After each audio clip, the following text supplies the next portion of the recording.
Many of you interact with hundreds of students throughout the school year, and grading every assignment that learners submit is unrealistic. As you consider how to handle a large number of assessments, here are some strategies to reduce the load. Select one assignment to grade and provide feedback per project cycle. Choose an assignment that aligns with the skills or areas you are focusing on as a whole class or during your mini lessons. For example, you can grade the plan and SMART goal for one project cycle and then the project submission for the next cycle. Encourage peer feedback before students submit their work. This will result in better quality assignments that are easier to grade for you. And then grade every week instead of daily. Set a timer for yourself and stick to it.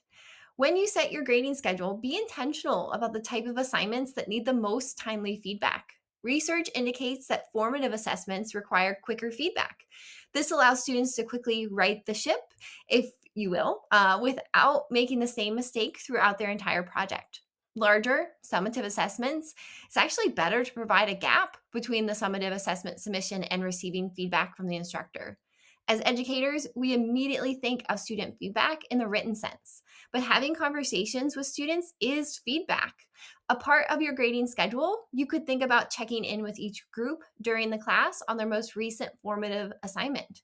That way, you can answer any outstanding questions, provide ideas, feedback, questions to help with clarifying understanding or solving problems.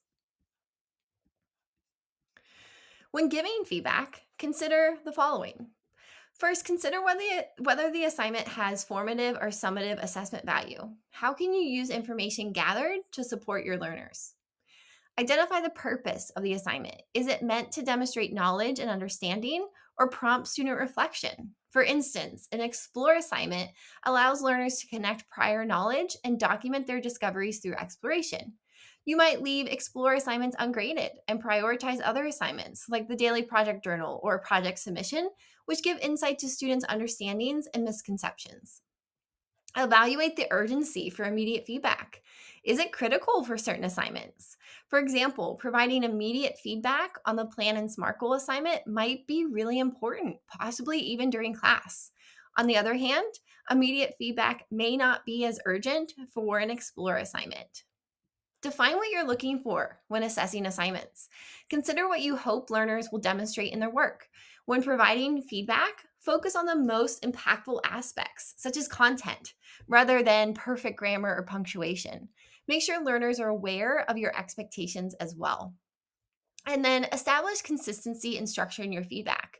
For instance, you could structure your feedback into three parts: highlight strengths, identify areas of growth, and provide one strategy or idea. This approach reduces the mental load and speeds up the feedback process. Limiting feedback to one strategy or idea also ensures that the amount of feedback you provide will be manageable for your students to act upon.